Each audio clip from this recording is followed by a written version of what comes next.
وہ جب بھی چھٹی پر ایک دن کے لیے گھر آتی تو وہ مجھ سے کہتی کہ ماں مجھے بازار سے تھوڑی سی پھٹکری لا دو۔ جب میں نے اس سے پوچھا کہ اسے پھٹکری کا کیا کرنا ہے تو وہ ہر بار یہی کہتی کہ استاد نے پھٹکری پر ایک تجربہ کرنے کو کہا ہے، مجھے وہی تجربہ کر کے کالج لے کر جانا ہے۔ میں بیٹے کی یہ بات مان لیتی اور اسے پھٹکری لا کر دے دیتی۔ تقریباً 3 مہینے تک یہی سلسلہ رہا اور جب چوتھے مہینے بھی میری بیٹی نے یہی روٹین رکھی تو مجھے پریشانی سی ہوئی۔ آخر ایسا کون سا تجربہ تھا جو پچھلے 3 مہینے سے پورا ہی نہیں ہو رہا تھا، اور وہ کیسا استاد تھا کہ ہر ہفتے ایک ہی کام دیتا تھا، لیکن پھر یہ بھی سوچتی کہ ہو سکتا ہے کہ کوئی کام ہوتا ہی ہو۔ آخر مجھے جیسی 5 جماعتیں پاس کو کیا پتا میڈیکل اور میڈیکل کی پڑھائی کیسے ہوتی ہے، لیکن چونکہ دماغ میں سوال نے سر اٹھا ہی لیا تھا تو اس لیے اس بار جب بیٹی آئی اور اس نے پھر سے تجربہ کا کہہ کر پھٹکری منگوائی تو میں نے اسے پوچھ ہی لیا کہ یہ ہر 15 دن بعد تمہیں ایک یہی کام کیوں ملتا ہے۔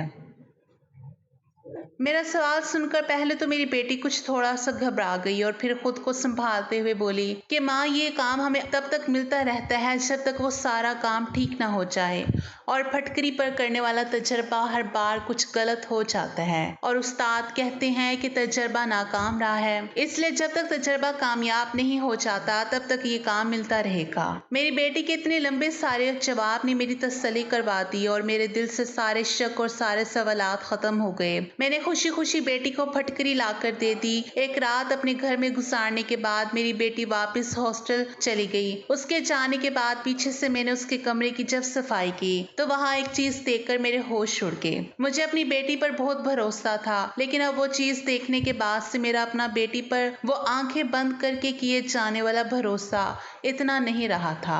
آخر کچھ تو ایسا تھا جو میری بیٹی مجھ سے چھپا رہی تھی، لیکن کیا چھپا رہی تھی یہ میری سمجھ میں بالکل نہیں آ رہا تھا، اور پھر یہ سوال بھی پیدا ہوتا تھا کہ آخر جو کچھ بھی تھا اسے چھپانا کیوں پڑ رہا تھا۔ میرا دل طرح کے وہموں اور اندیشوں کا شکار ہو رہا تھا اور مجھے بہت ہی برے سے خیال ستا رہے تھے۔ میں نے اپنا کام وہیں پر چھوڑ دیا اور بیٹی کے کمرے سے وہ چیز اٹھا کر باہر نکل آئی اور سوچنے لگی کہ اب حقیقت کا پتہ کیسے لگاؤں۔ بیٹی سے تو پوچھ نہیں سکتی تھی کیونکہ وہ کبھی بھی مجھے سچ نہ بتاتی۔ پھر دوسرا ایسا کون سا راستہ تھا جہاں سے مجھے سچ معلوم ہو جاتا اور میرے دل کو تسلی مل جاتی، میرے سارے وہم دور ہو جاتے۔ سوچتے سوچتے اچانک میرے ذہن میں یہ خیال آیا اور خوش ہو گئی، مجھے یہاں سے حقیقت معلوم ہو سکتی تھی۔ میں فوراً سے اٹھی، اپنی چادر لی اور گھر سے باہر نکل آئی۔ میرا رخ مین روڈ کی طرف تھا جہاں پر ایک لائن میں بڑے بڑے پیارے پیارے سے پکے گھر بنے ہوئے تھے۔ میں نے ان میں سے سکین رنگ کے دروازے پر دستک دی اور اندر چلی گئی۔ ایک چودھری صاحب کا گھر تھا، ویسے یہ بہت سخی تھے اور اس کی سخاوت کی وجہ سے اللہ نے بھی انہیں بہت نوازا تھا۔ ان چودھری صاحب کی ایک بیٹی جو میری ہی بیٹی کے ساتھ تھی، وہ بھی ڈاکٹر بن رہی تھی اور اسی میڈیکل کالج میں پڑھتی تھی جہاں میری بیٹی پڑھ رہی تھی، لیکن یہ ہاسٹل میں نہیں رہتی تھی بلکہ روزانہ ہی آتی جاتی تھی۔ چودھری صاحب روزانہ خود اپنی گاڑی میں اپنی بیٹی کو لاتے اور لے جاتے تھے۔ میں چودھری صاحب کے گھر گئی اور ان کی بیٹی سے ملی۔ مجھے دیکھتے ہی اس نے مجھے پہچان لیا کہ میں چند ایک بار پہلے بھی بیٹی کی کچھ کتابوں کے ادلے بدلے کے سلسلے میں یہاں آ چکی تھی، اور مجھے پہلی بار میری بیٹی نے ہی ان کا گھر دکھایا تھا۔ اس کی بیٹی میرے پاس آ کر بیٹھی تو میں نے اسے اپنا مسئلہ بتایا۔ اس نے بہت ہی تحمل سے میری بات سنی اور جیسے ہی میری بات مکمل ہوئی وہ پریشان ہو گئی۔ میں نے اسے اپنے ہاتھ میں پکڑی وہ چیز بھی دکھائی جو مجھے بیٹی کے کمرے سے ملی تھی۔ چودھری صاحب کی بیٹی نے اس کو بہت غور سے دیکھا اور پھر مجھے تسلی دیتے ہوئے کہنے لگی کہ آپ فکر نہیں کریں، وہ کالج میں میری بیٹی پر نظر رکھے گی اور اس کی ساری سرگرمیوں پر مجھے آگاہ کرے گی۔ میں نے اسے یہ بھی بتایا تھا میری بیٹی ہر 15 دن بعد مجھ سے یہ کہہ کر پھٹکری منگواتی ہے کہ اسے کوئی پریکٹیکل کرنا ہے۔ اسے یہ سن کر بھی حیرانگی ہوئی اور وہ کہنے لگی کہ انہیں ایسا تو کوئی کام نہیں ملتا۔ اب تو میرا شک یقین میں بدل گیا تھا کہ کچھ نہ کچھ غلط ضرور ہے اور میری پریشانی میں یہ ایک دم اضافہ ہو گیا تھا۔ اگر میری بیٹی پڑھائی سے ہٹ کر غلط کاموں میں پڑ گئی تھی تو پھر یقیناً بدنامی اور رسوائی کے ساتھ ہی ساتھ لوگوں کے طعنے بھی ہمارے گھر تک پہنچنے والے تھے۔ میری غیر حالت دیکھ کر چودھری صاحب کی بیٹی نے مجھے تسلی دی اور کہا کہ میں فکر نہیں کروں، وہ ضرور اصل بات معلوم کر لے گی اور اگر کوئی غلط بات ہوئی تو میری بیٹی کو باز رکھنے کی بھی کوشش کرے گی۔ اس نے مجھ سے کہا تھا کہ میں وہ چیز وہیں واپس بیٹی کے کمرے میں رکھ دوں جہاں سے وہ مجھے ملی تھی تاکہ میری بیٹی کو یہ شک نہ ہو ہمیں کسی بات کا علم ہو گیا ہے۔ میں نے ایسے ہی کیا۔ اور گھر آ کر اب دن رات میرا ایک ہی کام تھا، بس اپنے رب سے خیر کی دعائیں مانگنا۔ اس کے ساتھ ہی ساتھ مجھے بہت ہی بے چینی سے 15 دن گزرنے کا انتظار تھا۔ کب ہاسٹل سے چھٹی ہوتی اور میری بیٹی گھر آتی تو مجھے کچھ نہ کچھ معاملے کی خبر تو ہوتی۔ خدا خدا کر کے وقت گزر ہی گیا اور جمعے کی شام میری بیٹی 2 دن کی چھٹی پر گھر رہنے آئی۔ میں نے اپنی بیٹی کا سر سے پاؤں تک تفصیلی جائزہ لیا، لیکن مجھے کسی قسم کا کوئی تبدیلی اس کے اندر نظر نہ آئی۔ وہ بالکل پہلے ہی جیسی تھی، اس کا رویہ بھی بالکل پہلے جیسا تھا۔ کچھ بھی ایسا نہیں تھا جو مجھے وہم میں ڈالتا، لیکن میں بھی کیا کرتی؟ جب سے بیٹی کے کمرے سے وہ چیز ملی تھی، میرے دل میں شک کا وبال آ گیا تھا۔ بیٹی نے پھر حسب معمول یہ کہہ کر پھٹکری منگوائی کہ اسے کوئی تجربہ کرنا ہے۔ میں نے بھی کچھ بھی ظاہر کیے بغیر اسے پھٹکری لا کر دے دی تھی اور خود میں خاموشی سے چودھری صاحب کی بیٹی کا انتظار کرنے لگی، کیونکہ اس نے کہا تھا کہ جب میری بیٹی ہاسٹل سے واپس آئے گی تو وہ میرے گھر آئے گی، اور جب ساری بات اسے اس دوران معلوم ہوئی وہ مجھے بتائے گی۔ اتوار کے دن تقریباً دوپہر 1 بجے کے قریب چودھری صاحب کی بیٹی ہمارے گھر تھی۔ میری بیٹی سو رہی تھی۔ اس نے مجھ سے کہا تھا کہ مجھے میری بیٹی کو جگانے کی ضرورت نہیں ہے۔ وہ میرے پاس بیٹھ گئی اور جو کچھ اس نے مجھے بتایا اسے سن کر میرے رونگٹے کھڑے ہو گئے۔ میں نے اپنی بیٹی کی ایسی پرورش اور ایسی تربیت تو بالکل بھی نہیں کی تھی، پھر وہ اس راستے پر کیسے چل پڑی تھی؟ میں حیران و پریشان سی سوچ میں گم تھی، لیکن اب تو پانی سر سے اوپر ہو چکا تھا۔ میری بیٹی جس راستے پر چل پڑی وہ دنیا میں تو بدنامی اور ذلت کا باعث تھا، اس میں آخرت کی 100% بربادی تھی۔ میں وہیں سر پکڑ کر بیٹھ گئی۔ مجھے اس طرح پریشان اور بے حوصلہ دیکھ کر اس بچی نے کچھ تسلی دی اور میرے کان میں بولی، آنٹی آپ اس طرح پریشان نہیں ہو، بلکہ اس مسئلے کا حل سوچیں اور ایسا کریں کہ ایک رات چھپ کر اپنی بیٹی کے کمرے میں سوئیں اور دیکھیں کہ وہ رات کو کیا کرتی ہے۔ اسی طرح آپ حقیقت کو اپنی آنکھوں سے دیکھ لیں گی اور یہ بھی بہتر جان سکیں گی کہ آخر اس مسئلے سے اپنی بیٹی کو کس طرح نکالیں۔ میں نے چودھری صاحب کی بیٹی کی بات مانی اور آج شام کو تو میری بیٹی نے ہاسٹل واپس جانا تھا، اس لیے مجھے پھر سے 15 دن کا انتظار کرنا تھا اور میں انتظار کرنے لگی۔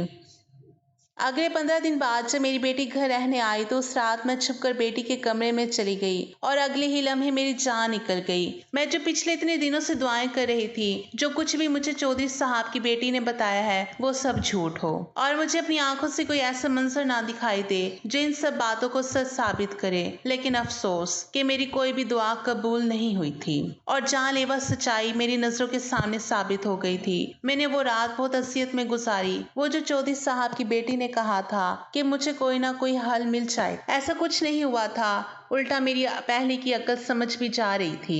لیکن یہ بات بھی غنیمت تھی کہ ابھی میرے شوہر کو اس سارے قصے کا علم نہیں تھا۔ ایک بات تو میں نے جان ہی لی تھی کہ اب میری بیٹی کبھی ڈاکٹر نہیں بن سکتی تھی، لیکن جس دلدل میں وہ گرتی جا رہی تھی شاید اس سے نکل نہیں سکتی تھی۔ میں نے یہ فیصلہ کیا کہ میں اپنے شوہر سے سارے معاملے کو پوشیدہ ہی رکھوں گی اور چودھری صاحب کی بیٹی سے درخواست کروں گی کہ جہاں اس نے سچائی ڈھونڈنے میں میری مدد کی اور مجھے سچ سے آگاہ کیا، اسی طرح اب وہ میری بیٹی کو اس دلدل سے نکالنے میں بھی میری مدد کرے۔ اگلے دن میں پھر سے چودھری صاحب کے گھر موجود تھی۔ میں نے روتے ہوئے چودھری صاحب کی بیٹی سے التجا کی کہ وہ میری مدد کرے تاکہ میں اپنی بیٹی کو بچا سکوں۔ وہ ایک سمجھدار لڑکی تھی اور جانتی تھی کہ جس دلدل میں میری بیٹی پھنس چکی تھی، اگر اسے وہاں سے نہ نکالا جاتا تو اس کی موت بھی ممکن تھی، اور کئی لڑکیاں اس دلدل میں دھنس چکی تھی اور اکیلے یہ ممکن نہیں ہے کہ اس کی مدد کی جائے، انہیں اس دلدل سے نکالا جائے اور انہیں صحیح اور غلط کی تمیز سکھائی جا سکے۔ اس کے لیے ہمارے پاس صحیح کی راستہ تھا۔ اس سمے ہمیں ایک بڑے اور با اختیار انسان کی مدد کی ضرورت تھی اور ہمارے سامنے اس وقت چودھری صاحب کے علاوہ اور کوئی نہیں تھا۔ اس لیے میں نے اور ان کی بیٹی نے ہمت کرتے ہوئے ان سے بات کرنے کا فیصلہ کیا اور ان کے پاس جا کر انہیں لے کر یہاں تک کہ سارے معاملات سے آگاہ کیا۔ چودھری صاحب سنتے ہی توبہ استغفار کرتے ہوئے کان کو ہاتھ لگانے لگے اور ناراضگی کا اظہار کرنے لگے۔ مجھے خدشہ پیدا ہوا کہ کہیں چودھری صاحب مدد کرنے سے انکار ہی نہ کر دے، لیکن میری قسمت اچھی تھی اور چودھری صاحب کے دل میں بھی اللہ نے رحم ڈال دیا تھا، اس لیے وہ مدد کرنے پر آمادہ ہو گئے۔ معاملہ گھمگیر تھا اور بہت سے گھروں کی عزت جڑی ہوئی تھی، اس لیے اس معاملے کا حل بھی خاموشی سے ہی کرنا تھا۔ اس لیے چودھری صاحب نے سب سے پہلے اپنے اسود رسوخ کو دیکھنا شروع کیا اور پھر اپنے جانے والی ایک پولیس کے ایک اعلیٰ عہدیدار کو فون کیا اور انہیں ساری بات بتاتے ہوئے اپنے طور پر مسئلے کی تفتیش کرنے کی درخواست کی۔ پرانے تعلقات کا پاس رکھتے ہوئے پولیس کا عہدیدار مان گیا اور اپنی طاقت کا استعمال کرتے اس نے سارے معاملات کی تحقیق کروائی اور نتیجے میں رونگٹے کھڑے کر دینے والے انکشافات ہوئے تھے۔ تھے کہ دل کانپ گئے۔ چودھری صاحب نے اپنی بیٹی کو بھی اس کالج سے نکلوایا اور دوسری جگہ داخل کروا دیا۔ بظاہر ایک تعلیمی ادارہ نظر آنے والی یہ عمارت ہرگز اس قابل نہیں تھی کہ شریف لوگ یہاں اپنی بیٹیاں پڑھنے کے لیے بھیجتے، اور چودھری صاحب ایک شریف اور عزت دار انسان تھے، اور انہوں نے وہی کیا تھا جو ایک عزت دار انسان کو کرنا چاہیے تھا۔ پولیس نے کسی بھی فرد کا نام آئے بغیر اپنے طور پر مکمل تحقیقات کر کے ایک منصوبہ کیس کالج کی انتظامیہ اور دوسرے کے خلاف تیار کیا تھا کہ کوئی بھی مجرم بچ کر نہ جا سکے، اور جو قوم کے جوانوں کو گمراہی اور بے راہی کا شکار کرے ان کے لیے معافی کی کوئی گنجائش ہونی بھی نہیں چاہیے۔ میری بیٹی بھی اب کالج سے گھر واپس آ گئی تھی۔ میرے بیٹی کو کالج سے نکلوایا تھا، اور اب چونکہ معاملہ زیادہ دیر تک چھپا ہوا نہیں رہ سکتا تھا، اس لیے میں نے اپنے شوہر کو بھی بیٹی کے گھر آنے کے دوسرے دن ہی سارے معاملات سے آگاہ کر دیا تھا، جسے سن کر افسوس کی شدت سے میرا شوہر چند لمحے تو کچھ بول ہی نہیں سکا، اور جب اس کے حواس تھوڑے بحال ہوئے تو اس نے طیش میں آ کر بیٹی کو مارنا پیٹنا شروع کر دیا۔ وہ تو پہلے ہی منشیات کے استعمال سے آدموئی ہوئی تھی، مار کو سہ نہ سکی اور بے ہوش ہو گئی۔ میرا شوہر اتنی شدید غصے میں تھا کہ وہ بیٹی کو معاف کرنے پر تیار ہی نہیں تھا، اس لیے جب میں نے اسے کہا کہ بیٹی کی طبیعت ٹھیک نہیں ہے، اسے ہسپتال لے کر چلتے ہیں، تو وہ مجھ پر غصہ کرنے لگا۔ لیکن اولاد آخر اولاد ہی ہوتی ہے، اور ہماری تو تھی اکلوتی بیٹی، اس لیے زیادہ دیر دل پتھر نہیں کر سکا اور ہم علاج کے لیے بیٹی کو شہر لے آئے۔ یہاں پر ایک بار پھر چودھری صاحب نے اخلاقی مدد کے ساتھ ساتھ ہماری بہت زیادہ مالی مدد بھی کی، اور آہستہ آہستہ ہماری بیٹی صحت یاب ہونے لگی، اور وہ ہم دونوں سے شرمندہ تھی اور رو رو کر ہم سے معافی مانگتی تھی۔ لیکن ہم تو ماں باپ تھے، ہم نے اس کی معافی مانگنے سے پہلے ہی اسے معاف کر دیا تھا، لیکن اس کا کیا فائدہ تھا، مستقبل تو تباہ ہو ہی چکا تھا، ہمارا خواب چکنا چور ہو گیا تھا۔ ہماری بیٹی کبھی ڈاکٹر نہیں بن سکتی تھی، اس پر خرچ کرنے کے لیے ہمارے پاس مزید رقم نہیں تھی، اور نہ ہی ہمیں پہلے جیسے اعتبار تھا۔ دراصل جب میں نے اپنی بیٹی کے کمرے کی صفائی کی تو مجھے اس روز صفائی کرتے وقت کچھ پڑیاں نظر آئی۔ آخر یہ سب کیا تھا اور کہاں سے آیا تھا، کیونکہ میں نے تو اپنی بیٹی کو کبھی یہ سامان خرید کر ہی نہیں دیا تھا۔ لیکن اسے کھول کر دیکھتے ہی میرے ہوش اڑ گئے تھے، وہ ساری منشیات کی پڑیاں تھی، اور کھول کر دیکھنے پر وہ پھٹکری ہی لگتی تھی۔ منشیات کا میری بیٹی سے کیا کام؟ کیا یہ بھی میڈیکل کی پڑھائی میں کسی تجربے کے لیے چاہیے ہوتی ہے؟ بس یہی پوچھنے اور اپنے دل کی تسلی کے لیے میں چودھری صاحب کی بیٹی کے پاس چلی گئی، لیکن اس نے مجھے بتایا کہ منشیات تو کیا، انہیں تو کبھی پھٹکری کی بھی ضرورت نہیں پیش آتی تھی۔ اس لیے میری پریشانی میں اضافہ ہو گیا، اور مجھے پریشان دیکھ کر چودھری صاحب کی بیٹی نے مجھ سے وعدہ کیا کہ وہ مجھے اصل بات پتا کر کے دے گی، اور پھر جب اس نے میری بیٹی کا پیچھا کیا اور سراغ لگوایا تو جو یہ بات اسے معلوم ہوئی وہ اس نے من و من مجھے بتا دی، اور ساتھ یہ بھی بتایا کہ مجھے چھپ کر دیکھنا چاہیے کہ آخر میری بیٹی پھٹکری کا کرتی کیا ہے۔ دراصل میڈیکل کالج کی انتظامیہ اپنے نیچے ہونے والی منشیات کے دھندے سے بے خبر تھی، اور افسوس کی بات یہ تھی کہ ہاسٹل کے وارڈن اور کالج کے چند اساتذہ کے ساتھ ساتھ چوکیدار بھی اس میں ملوث تھے۔ وہ کھلے عام کالج میں منشیات بیچتے بھی تھے اور طلباء کو منشیات کی لت لگا دی تھی۔ اس کا ٹارگٹ زیادہ تر لڑکیاں بھی ہوتی تھیں، جنہیں پھر نشے میں بے عزت کر کے وہ ان سے جسم فروشی بھی کرواتے تھے۔ میری بیٹی بھی ان کے ہتھے چڑھ گئی تھی۔ شروع میں تو انہوں نے پیسے کا لالچ بھی دیا تھا، اور میری بیٹی لالچ میں آ گئی، لیکن پھر آہستہ آہستہ وہ رقم دینے کے بجائے ہتھیانے لگے تھے۔ اب تک میری بیٹی کو نشے کی لت لگ چکی تھی، اور وہ اب نشے کے بغیر نہیں رہ سکتی تھی، اس لیے ان کے جھانسوں میں آتی رہی اور اپنے ہاتھوں سے اپنی زندگی برباد کرتی رہی۔